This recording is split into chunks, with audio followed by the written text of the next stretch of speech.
Boa noite, seguidores da página do Mega Saúde e do Hospital de Caridade de Criciúmal. Esta noite a gente vai conversar brevemente sobre obesidade e uma pincelada rápida sobre a pandemia que vem assolando a gente, todo mundo, né? Pandemia, sobre o coronavírus. Meu nome é Miguel Dias, eu sou cirurgião do Mega Saúde e do Hospital de Caridade de Criciúmal. E vamos iniciar um bate-papo, espero que participem e que façam suas perguntas para agilizar a nossa live e, enfim, esperamos a colaboração de todos. Estamos no ar, estamos ao vivo e boa sorte para todos. A primeira pauta seria sobre obesidade. Na nossa região do Celeiro, nós não temos dados sobre a porcentagem de obesos, sobre a porcentagem de pessoas que sofrem de efeitos da obesidade, como hipertensão, diabetes, lesões articulares. Nós sabemos que existem muitas pessoas. Nas nossas clínicas, tanto de Criciúmal como Tiradentes, nós estamos fazendo um esforço para derivar essas pessoas para avaliação especializada em obesidade. A intenção é tratamento da obesidade para as melhores dos quadros de hipertensão, diabetes e todas as comorbidades que acarretam. Eu vou ter uma boa notícia sobre isso. Recentemente, em conversas com a direção do Hospital de Caridade de Criciúmal, notou-se a intenção da gente começar a colocação do balão intragástrico. Por que a gente tem que fazer a colocação do balão intragástrico? Primeiro, é um procedimento não invasivo, é um procedimento que tu consegue fazer ele por endoscopia, né? E aos 6 meses de uso, com certeza, 10% do peso corporal ele é eliminado. Eliminando esse 10% do peso corporal, a gente tem uma boa aceitação com respeito às melhoras com a hipertensão, às melhoras com os índices de glicemia no sangue, e é uma alternativa muito salutável, né? Uma alternativa que, se bem que não é a cura definitiva da obesidade, a gente consegue essa redução de 10%. O Fabiano está passando aqui, vai desligar a luz do fundo que está atrapalhando. A gente vai tentar fazer uma live interativa. Isso, Fabiano, melhora muito. Fazer uma live interativa. Eu venho trazer para vocês, eu acho, Fabiano, tu consegue colocar o site? É um trabalho brasileiro, um trabalho... Está dando interferência aí. Sobre o tratamento com balões intragástricos em obesos de alto risco em um centro brasileiro. Esse centro brasileiro está escrito no site, né? E a experiência deles é realmente muito boa, né? Os doutores Alana Costa Borges, Paulo César Almeida, Estela Furlani, Marcelo de Souza, Cury, escreveram um artigo no hospital de grande porte brasileiro, né? Quem tiver interessado no artigo pode ler, não sei se eu consigo divulgar, né? E o objetivo deles era identificar a eficácia em curto prazo da tolerância às complicações em obesos mórbidos de alto risco tratados com balão intragástrico, como ponte para a cirurgia. O que eu quero, qual é a minha intenção de citar esse artigo? É que a colocação do balão intragástrico ele é efetivo em todos os lugares do mundo, somente quando tu vai continuar com o tratamento. Eu tenho, por exemplo, uma pessoa que tem 120 quilos, 130 quilos, né? E eu não estou conseguindo efetividade no tratamento da hipertensão, eu não estou tendo efetividade no tratamento do diabetes e de outras comorbidades. O pessoal tem problemas de coluna, tem problemas de ombro, né? Mas eu preciso tomar uma medida, né? Então, a colocação do balão intragástrico, ele reduz em 6 meses 10% do peso corporal. É uma introdução, é um pré-operatório para a cirurgia bariátrica que a gente tem que utilizar em obesos mórbidos, né? Então, qual foi a intenção dessa live? É a gente divulgar, né, o convênio com o Hospital de Caridade de Criciúmal, né, que se dispôs a oferecer infraestrutura para a gente colocar o balão intragástrico, né? Em que consiste a colocação do balão intragástrico? É um processo não invasivo, é um processo que a gente faz via endoscopia, né? E a pessoa não sofre trauma cirúrgico, né? Bom, logicamente tem suas complicações, tem as suas taxas de não aceitação, né? Então, eu usei o exemplo dos obesos mórbidos, que são as pessoas que têm um índice de massa corporal altíssimo, né, para dar o exemplo para a gente começar a fazer a colocação do balão na cidade de Criciúmal, né. 97% dos obesos mórbidos, eles são beneficiados e não têm complicações, segundo o estudo, com a colocação do balão intragástrico. O balão, ele é colocado vazio, via endoscópio, ele é insuflado com soro fisiológico e insuflado com ar. Dependendo da marca, isso aí é uma discussão que a gente pode fazer em outra live, né? E ele tem certas complicações de rechaço da pessoa que é submetida, né? O trabalho reza números mundiais que eu vou citar aqui, que são impressionantes, né? Eles falam que no mundo, mais de 2 milhões de pessoas morrem anualmente como resultado da obesidade e sobrepeso. E são as complicações que a gente tem citado. Bom, em 6 meses, isso é como resultado de colocação de balão intragástrico, se atinge os 10% da perda de peso real, né? Tem trabalhos que falam, que eu não vou citar agora, que a colocação de um ano pode chegar até 15% do peso, né? E, logicamente, a gente tem maior controle sobre doenças relacionadas à obesidade e a melhora do perfil metabólico, né?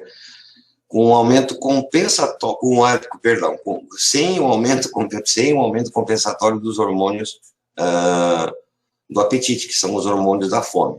Não é uma cirurgia, mas a pessoa fica muito melhor fisicamente e pode encarar uma cirurgia, e estou falando de obesos mórbidos, né?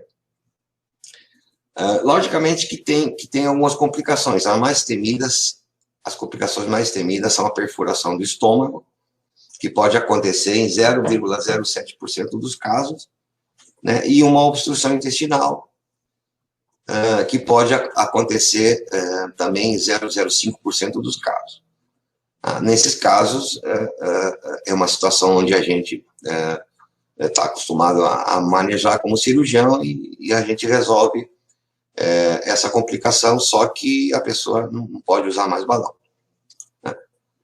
Depois tem o vômito e a dor abdominal, que colabora para a intolerância da colocação do balão, da permanência do balão no estômago, e também deve ser retirado. Mas em torno a 97% de obesos mórbidos, eles toleram bem o balão e têm uma boa resposta.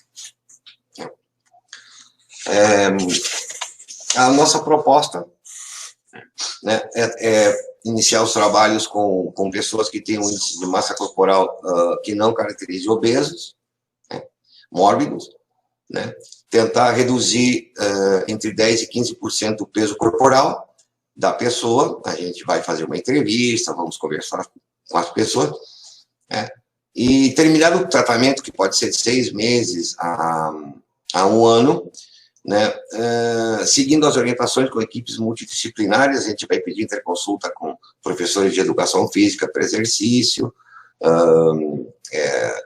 endocrinologistas, né, e nutricionistas, né, para a tentativa dessa perda de 10% a 15% ser efetiva e essa pessoa não ganhe mais peso depois que retirar o balão.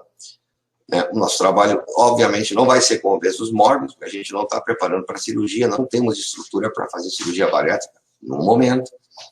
Né? Então, vamos tentar trabalhar com pessoas que têm um índice de massa corporal no máximo até 35, que é uma conta fácil de fazer, e esperamos ter os resultados para a pessoa não operar, né? Melhorar seus padrões de pressão, melhorar seus padrões de glicemia e dores articulares, que basicamente é isso que a gente... Né? E essa pessoa mantendo-se com equipe de educação física, nutrição, né? Bom, mantendo-se com a idade... Aqui fizeram uma pergunta no site, eu vou interromper. Hoje é a primeira live do grupo. No futuro a gente vai melhorar a parte técnica, a câmera está invertida, e, enfim. Nós estamos aqui com alguns problemas técnicos, e o problema da maquininha atrás da câmera, que sou eu, que está meio complicado, mas tudo bem. Aqui pergunta, quem é que perguntou, Fabiano? Com que? Cecília. Cecília Saraiva. Cecília Saraiva. Ele pergunta aqui com qual idade se pode fazer. Olha, tem que ser maior de idade. Tá? Tem que ser maior de idade porque é um procedimento eletivo e não basta só o consentimento dos pais. Se for uma pessoa que tiver risco mórbido, geralmente com 15, a partir dos 15 ou 16 anos que tiver risco, teria que fazer um termo de consentimento. Essa é a parte legal. Agora, a parte médica não tem idade. Não tem idade. A gente consegue colocar balão em adolescentes, a gente precisa esse emagrecimento, perder esse peso, a gente não tem idade. Mas tem todos os termos legais. Então, seria questão de fazer uma consulta com a gente e os termos legais seriam avalizados. Enfim, se tiver alguma outra pergunta, a gente faz aí, Fabiano. Eu não sei se consegui expor a ideia. Tem alguma outra pergunta, Fabiano? O pessoal não está perguntando. Quer dizer que não está legal a explicação. Enfim. Bom.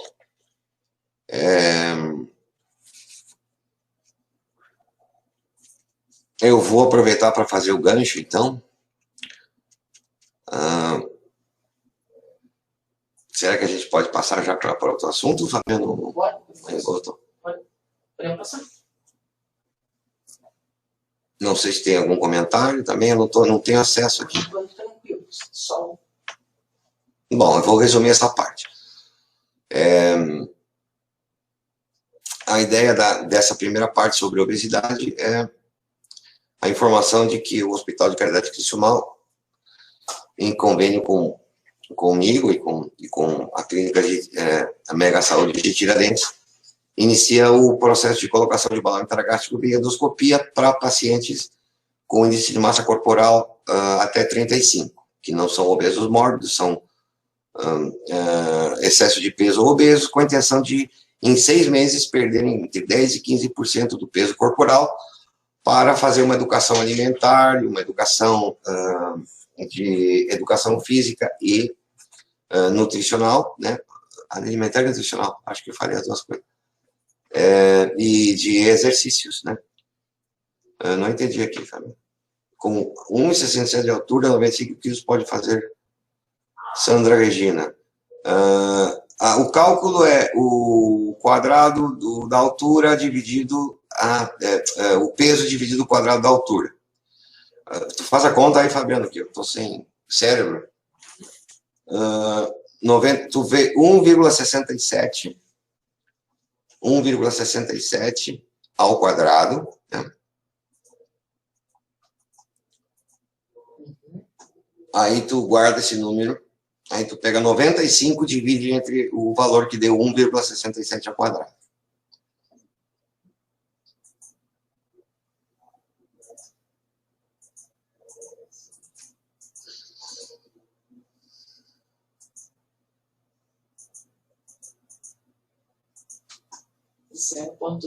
Não, a conta está errada. 95 dividido ao quadrado de 1,67, não pode dar zero. 1,67 ao quadrado, quanto deu? É 1,67 vezes 1,67. Não, não pode. É 1,67 vezes 1,67. Parece uma galinha comendo milho, né? 2,78. Tá, 95 dividido 2, isso aí.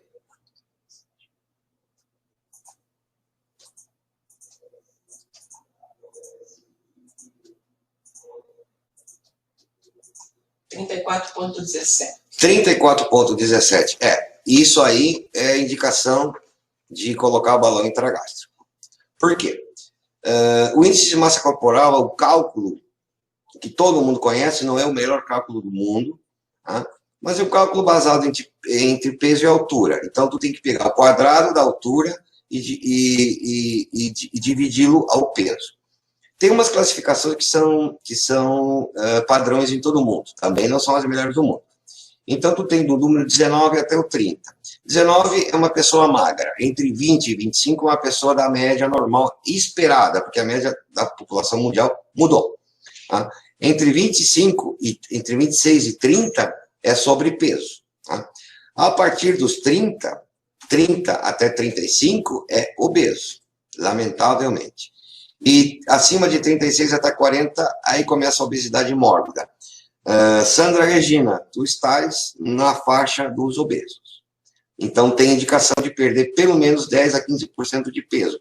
Com essa perda de 10 a 15% de peso, a Sandra Regina chegaria a pessoa com sobrepeso e com muita dedicação no exercício e com alimentação, não precisaria de cirurgia, não precisaria tomar sibutramina, que é um medicamento que a gente outro dia vai falar sobre as cirurgias. Ela poderia chegar no peso ideal, que seria a média da população esperada, a média esperada.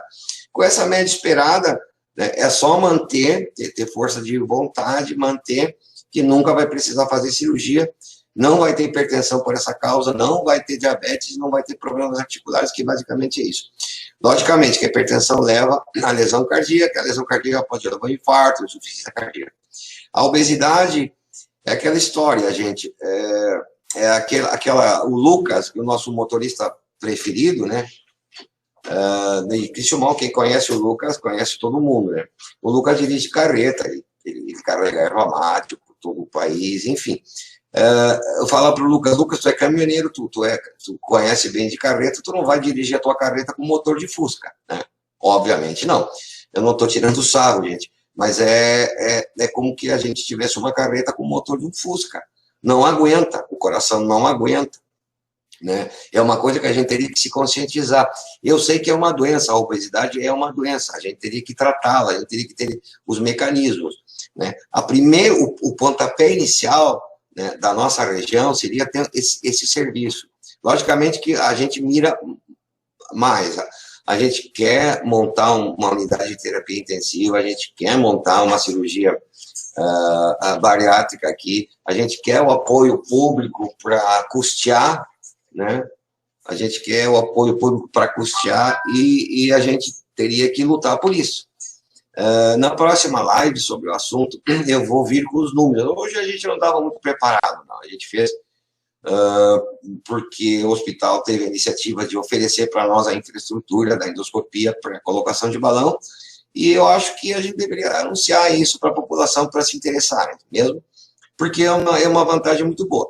A próxima live eu prometo que a gente vai organizar melhor os números, a gente vai pesquisar quantos obesos tem na região, Criciúmal, Tiradentes, Três Passos, Horizontina, Humaitá, Buricá, enfim, toda a região do Celeiro que merece um tratamento diferenciado. Bom, eu tenho outra pergunta da senhora Osório. Depois que emagrece esses 10%, tem que tirar o balão ou pode... Não, o balão se tira ou em 6 meses planejado ou se tira em 1 ano planejado. Existem 2 marcas, né, que eu não posso fazer merchandise agora, mas no futuro a gente pode fazer. Uma que está preparada para uso de 6 meses, que perde 10% do peso corporal, e o outro pode ficar planejado para 1 ano, que pode perder até 15%. Mais do que isso, não tem indicação no mundo até hoje. Então, isso a gente pode colocar um exemplo. O balão intragástrico para uso de 1 ano, né, da marca X. Ele garante, com certeza, se passar por toda a tolerância que tanto em obesos mórbidos como em obesos, 97% vai ter aceitação do balão, né? E perdendo os 15% ao ano retira. Aí vai de cada pessoa. Que a gente vai começar a trabalhar com obesos comuns. A gente, né, com obesos Obesos comuns não existe. Com obesos, né? Esses obesos vão chegar no peso de sobrepeso ou vão chegar no padrão médio. Aí vai de cada pessoa ter sua conduta para perder peso, para manter o peso perdido, né? Essa é a ideia. Mas o balão mais de 1 ano ele não tem indicação. Bom, se não tiver nenhuma outra pergunta.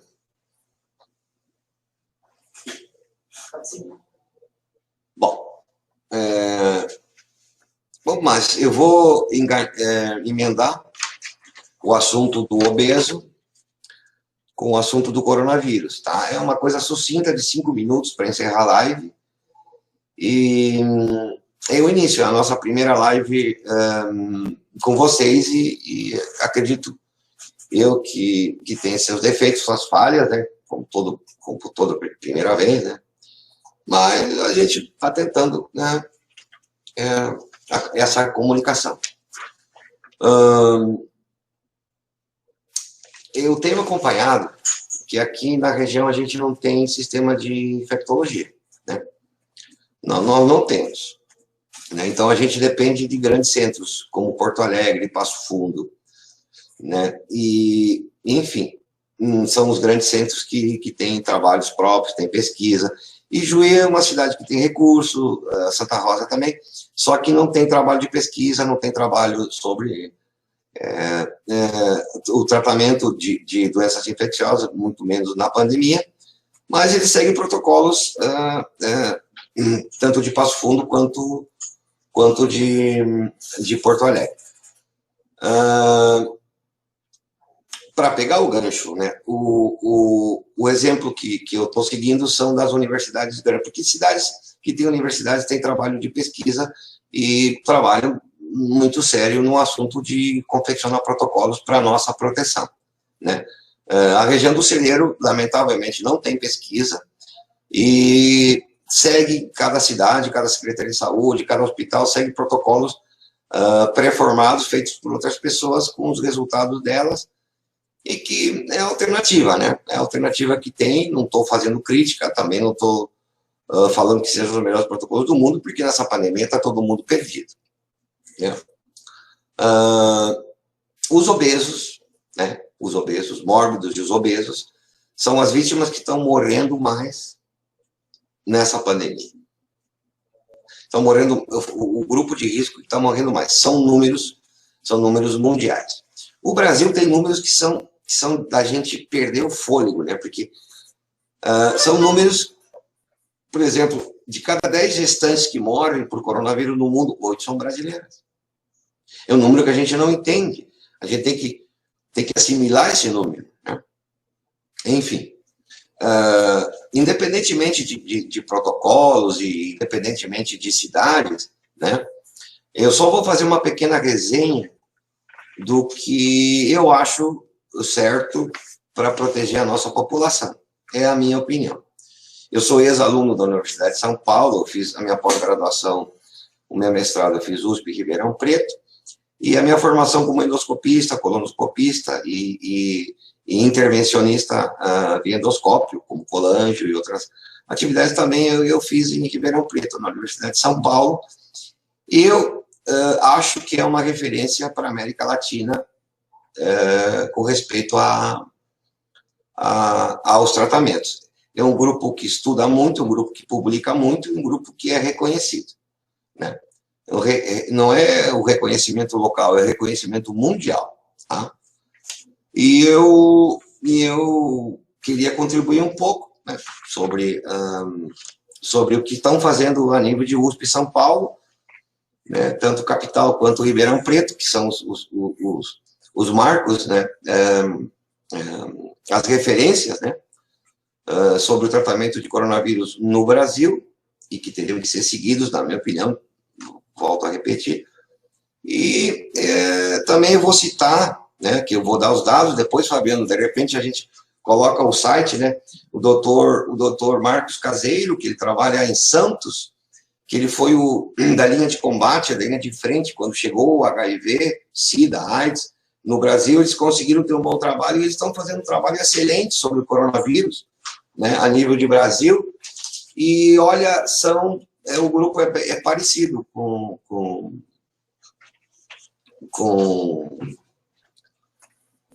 o que está sendo feito na USP.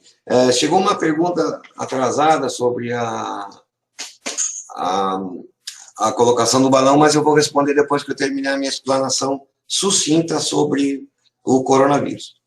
Tá. Os protocolos da USP são claros. São claros. Eles falam em período de incubação e forma de transmissão, né? O período de incubação do vírus é entre 2 e 14 dias, em média 5 a 7 dias. O período de transmissão, em média 7 dias após o início dos sintomas. Como é que se dá a transmissão? Por secreções respiratórias, tosse ou espirro, né, e contato pessoal próximo, que tocar em superfícies contaminadas com vírus. Tá?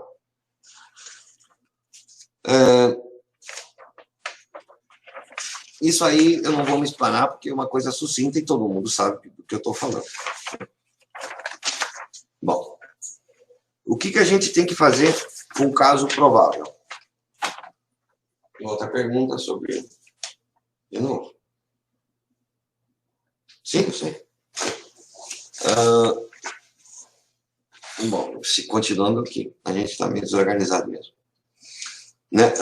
O que a ciência recomenda, não, ordena ou tem a experiência fazer com caso provável? O caso provável, né, seria um contato domiciliar, a pessoa que manteve contato domiciliar com caso contaminado por Covid-19 nos últimos 14 dias, né, e que apresente febre ou menos um dos sinais e sintomas respiratórios descritos.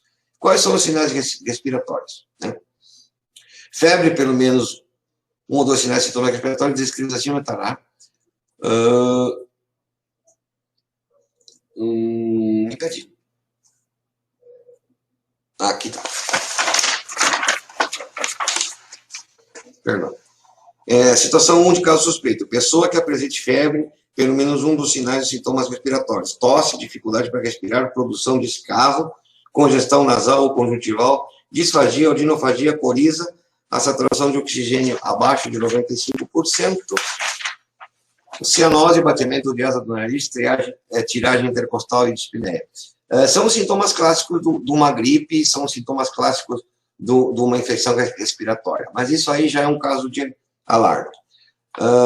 Um caso confirmado, né, tem um critério laboratorial, que o caso suspeito ou provável, um resultado positivo, se faz o PCR em tempo real. Tá? O que é PCR em tempo real? É o estudo da proteína, da cadeia de polimerase, né, para dar o resultado das imunoglobulinas. Né? E um critério clínico epidemiológico é um caso suspeito ou provável com histórico de contato próximo ou domiciliar, com caso confirmado laboratorialmente por Covid-19, que apresente febre ou pelo menos um ou mais sintomas respiratórios. Depois nós temos os critérios de gravidade. Os critérios de gravidade são frequência respiratória acima de 24, né? Saturação de O2 abaixo de 93, sem melhora de saturação de O2 apesar da oferta de oxigênio, ou seja, o paciente que está no hospital. A hipotensão, a pessoa fica com a pressão baixa, fica com cianose, né? Não chega o sangue nas extremidades, na ponta do nariz, nos dedos, né? E não urina. Tá? Bom, nesses casos, né, o protocolo de tratamento, né, o protocolo de tratamento do Hospital das Clínicas, tanto de São Paulo quanto de Ribeirão Preto, ele é padrão, e o que está sendo feito também na Espanha, em Portugal, na Inglaterra, na Itália, na China não sabemos muito bem a informação, na Rússia é assim também, nos Estados Unidos mudam muito os tratamentos, mas basicamente é isso aqui. Nos casos suspeitos, eu vou só citar as medicações, tá, gente? O antibiótico, eles usam ceftriaxona ou azitromicina. E eles usam o oseltamivir, que é um antiviral, que não tem comprovação de 100%, mas é o antiviral que está sendo usado, né? Bom, e todos os pacientes são heparinizados, ou seja, que usam heparina profilática, né? Nos casos confirmados, né, para pacientes com confirmação de infecção pelo SARS-CoV-2, que é o COVID-19, eles fazem corticoterapia, tá? Com metilprednisolona ou dexametasona, né? E heparinização plena. Então, vou resumir. Vamos dar um exemplo que 100 pessoas, né, contraem coronavírus. Dessas 100 pessoas, 40 delas vão ser assintomáticas. Tá? Então, essas 40 a gente não vai perceber. Não vão nem fazer exame, não vão fazer nada, porque não vão ter sintomas, né? 60 pessoas vão ser sintomáticas. Dessas 60 pessoas, 90% delas, dessas 60 pessoas, vamos supor, 50 delas, né, vão ter sintomas leves. Tá?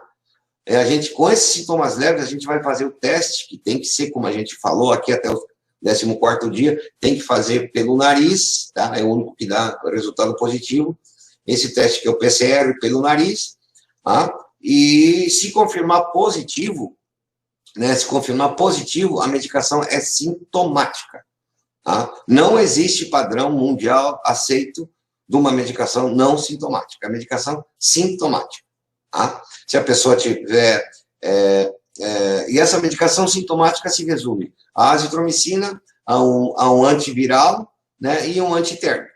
Né? Só isso. Né? Isso aí que está sendo feito nos centros que fazem uma medicina de ponta. Né? A azitromicina é um antibiótico, além de ser imunomodulador, que melhora a resposta imunológica nossa, não é palavra minha, não sou imunologista, sou um médico cirurgião que estou tentando, né, explicar alguma coisa, né? É pela contaminação bacteriana, né, o uso da azitromicina. Né? A gente sabe que o coronavírus, isso são pesquisas de 6, 7 meses, o coronavírus, ele ataca o epitélio de revestimento, ele ataca esôfago, ele ataca a traqueia, ele ataca pulmões, né? E ele come. Então, a bactéria, que é oportunista, ela entra e produz a doença. Tá? E aí que a gente tem que atacar. O padrão radiológico é do ataque rápido da bactéria. O coronavírus em si, não se sabe o mecanismo de ação. Né? Se sabe que os portadores de coronavírus formam trombos, né, que pode matar de embolia cerebral, por isso que se faz a heparização em plena. Basicamente, o coronavírus é uma infecção viral tromboembolítica. Basicamente é isso, que tem repercussões pelo tromboembolismo no pulmão e do acidente vascular cerebral. E o que está matando no coronavírus são as complicações respiratórias, que justamente pela formação de trombos, né, da insuficiência respiratória aguda e a morte. tá? E muitas pessoas estão morrendo de AVC. Vamos voltar àquelas 100 pessoas que 40 eram assintomáticas, 50 tinham sintomas leves, são umas 10 que têm sintomas mais graves. Dessas 10 que têm sintomas mais graves, esses números são do doutor Marcos Caseiro também. Dessas 10 pessoas, né, que têm experiência nisso, né, 6 vão internar no hospital, tá? E 4 vão para a UTI, né? Dessas 4 que vão para a UTI, 3 vão morrer. 3 morrem, né?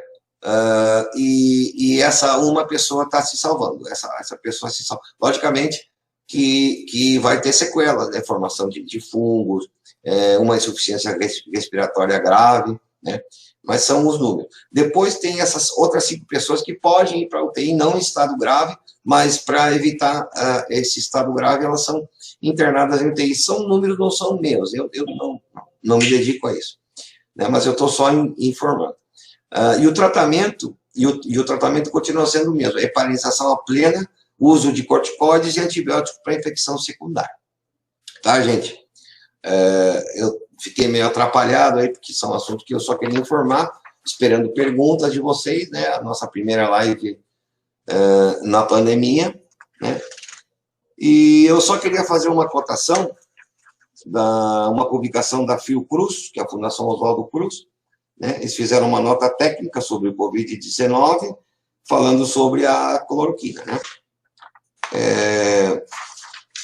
Eles não recomendam o uso da cloroquina, lógico, evidentemente, que tem protocolos que usam cloroquina, tem protocolos que usam ivermectina, né? E eles não são cientificamente provados e inclusive, tem contraindicações, né? Eu não vou entrar em mérito quem está usando ivermectina, hidroxicloroquina, né?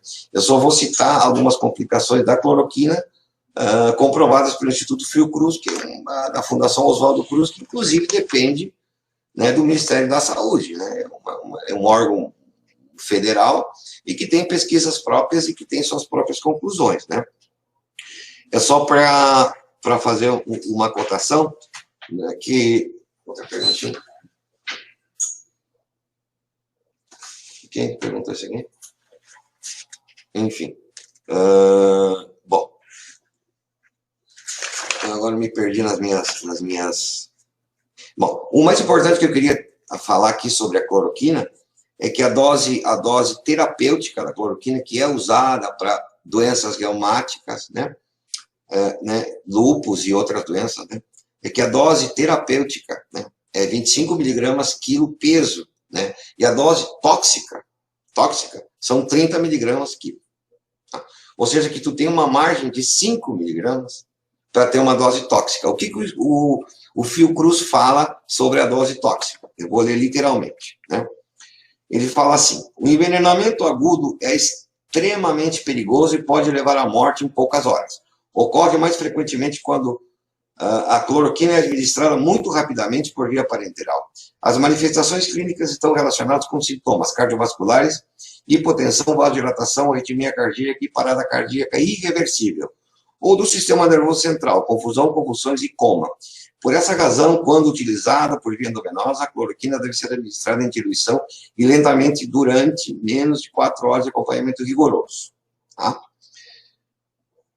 Ou seja, não tem comprovação científica que a cloroquina melhore o Covid. E tem o risco ainda das pessoas com uma dosagem rápida, né, morrerem, ter uma morte súbita por envenenamento. Tá? No geral, eu vou citar só o que o Fiocruz revela sobre a cloroquina. Né? Eu vou só citar, não vou entrar em polêmica, porque é a minha área também, só quero uma informação para a gente começar a discutir isso aí. Tá? Bom, ela produz toxicidade ocular, ela produz cardiotoxicidade, ela produz distúrbios sanguíneos. Tá? Então, esses distúrbios sanguíneos eu vou explicar aqui, é mais complicadinho.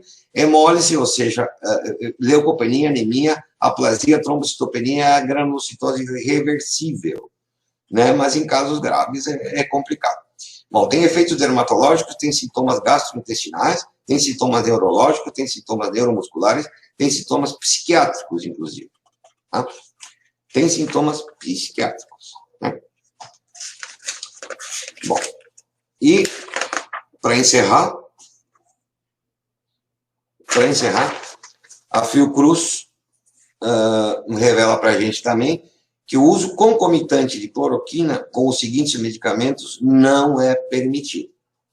Ou seja, que a cloroquina interage com outros medicamentos e o próprio Fiocruz não permite o uso de cloroquina em casos que a pessoa tome digitálios, como digoxina, né? Medicamentos antiarrítmicos como quinidina, procainamida classe 3, amiodarona, sotalol, e benzopril, hidroclorotiazida e indapamida. Tá? Antibióticos, como quinolonas, macrolídeos, tá? Entre eles a azitromicina, a Fiocruz não permite a interação entre azitromicina e cloroquina. Eu já vi protocolos onde usam azitromicina e cloroquina juntos. Tanto é que tem uma contradição aí. Ou o Fiocruz errou, ou o cara que está fazendo o protocolo errou. Aí fica a critério da gente, né? Porque eles estão falando claramente aqui que a azitromicina é proibida o uso junto com a cloroquina.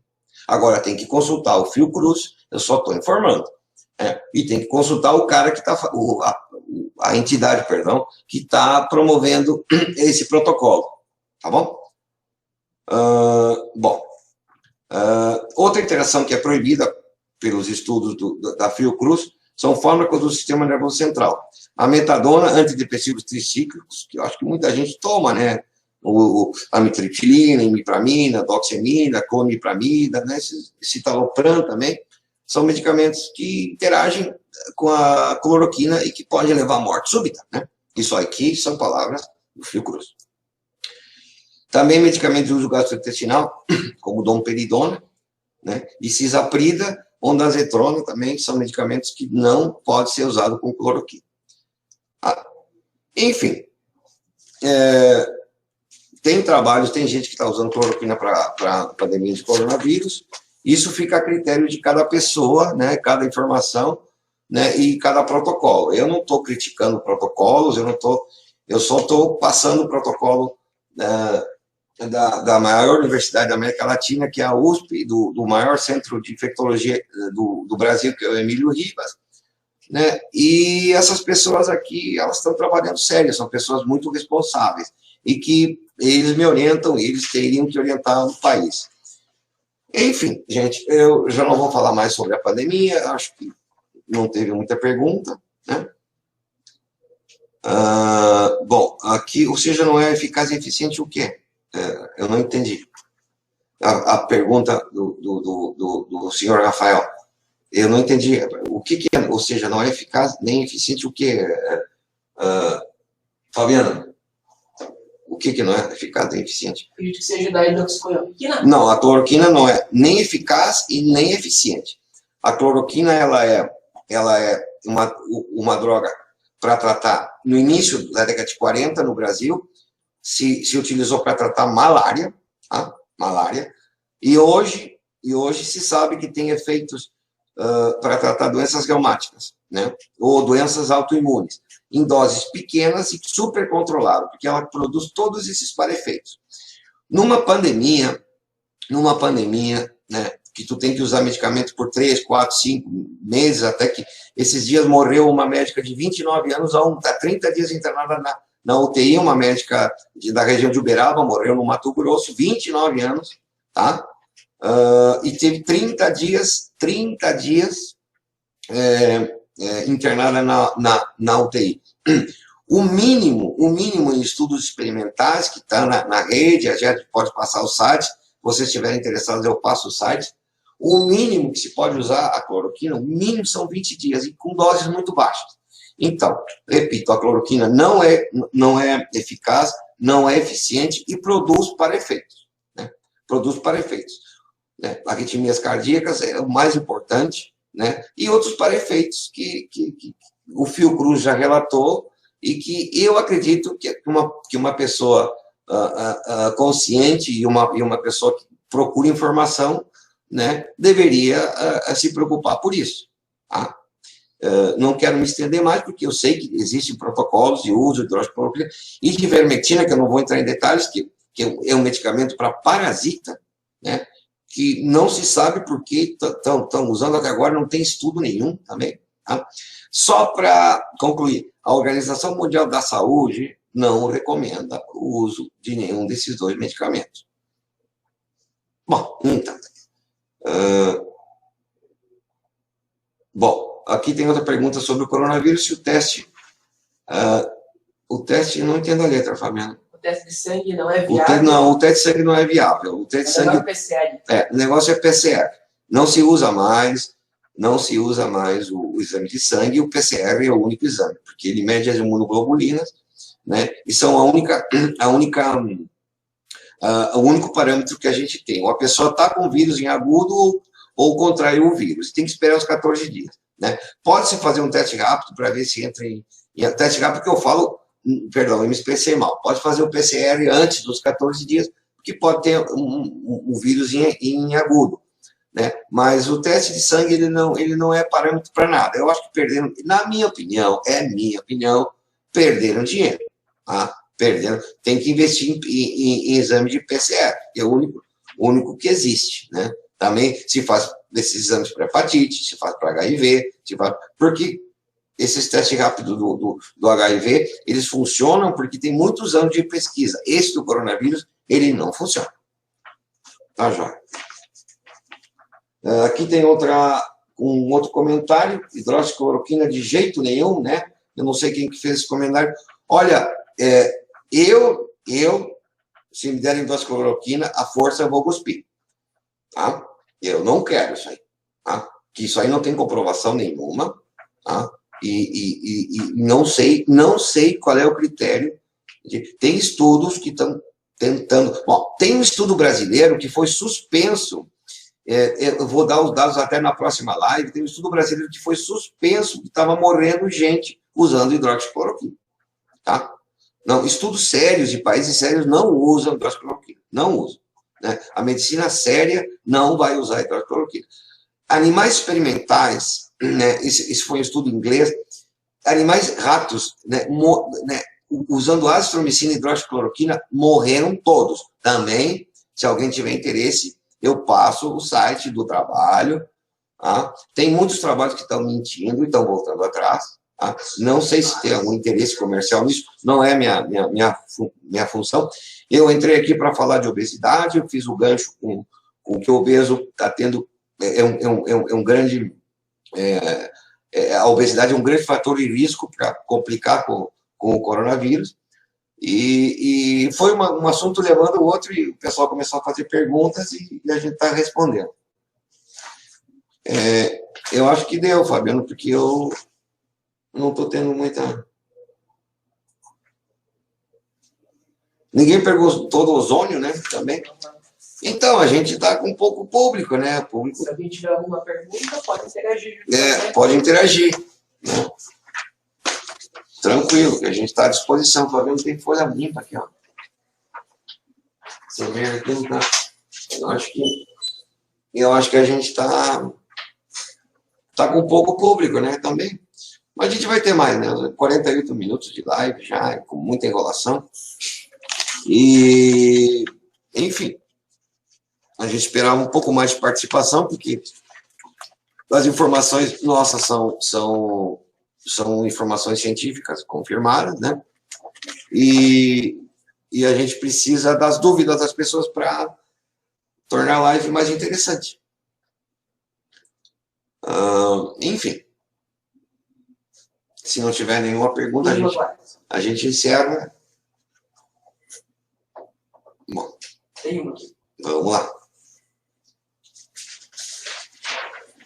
O protocolo usado em quem está internado. Sônia. Sônia Nádia, o protocolo usado para quem está internado. Ótimo. O protocolo usado para quem está internado, na enfermaria, tu tem que tratar. Primeira coisa, a sobreinfecção. Tu usa antibióticos. Os dois antibióticos que estão sendo usados, que têm uma efetividade, são a ceftriaxona e a azitromicina. Tá? Nós temos que fazer heparina. Né? Heparina porque é uma doença tromboembolítica. Tá? E nós temos que usar medicamentos sintomáticos para febre, atralgia, que são dores, né?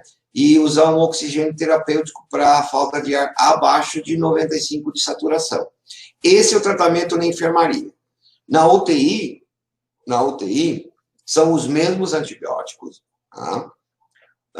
Tem que fazer heparina para o sangue não coagular, não dá trombo na cabeça, não dá trombo pulmonar, mas a heparina é a pleno. Tá?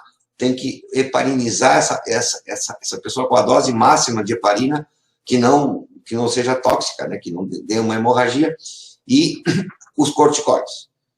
Os corticoides são usados desde a década de 40, 50, com muita boa ação e realmente salvam vidas. Não se usa corticoide nos assintomáticos ou nas pessoas com sintomas leves, porque o corticoide ele imunodeprime. Então, com sintomas leves, tu vai usar só sintomático, nem antibiótico, nem outras coisas. E o corticoide não se usa. Uma coisa importante, não existe profilaxia para coronavírus.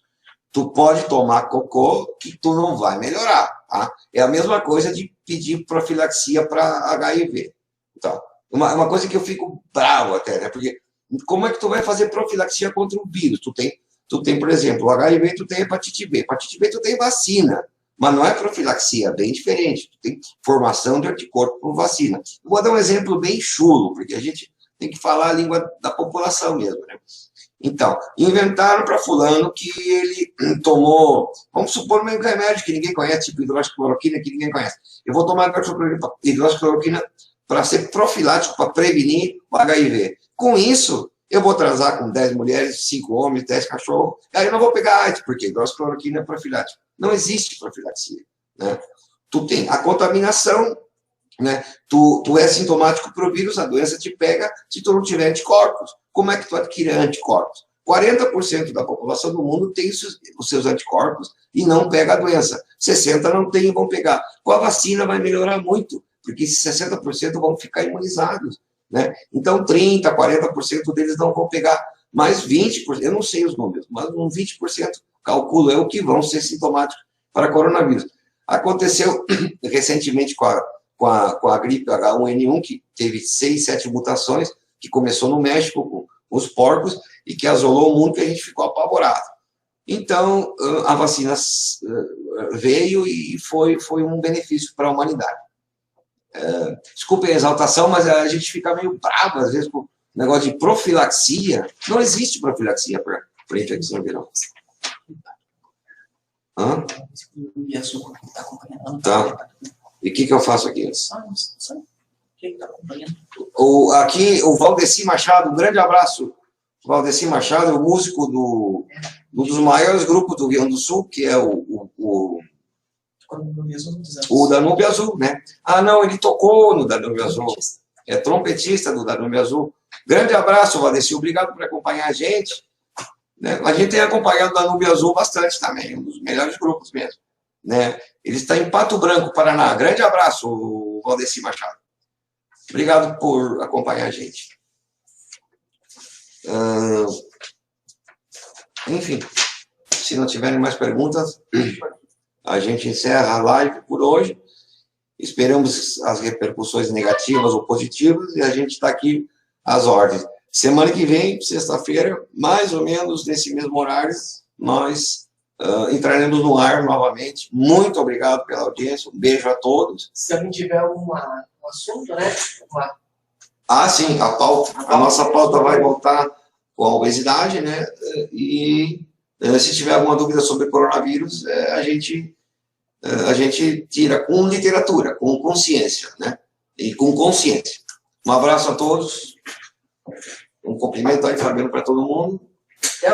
Até mais. Obrigado pela audiência. Beijo para todos.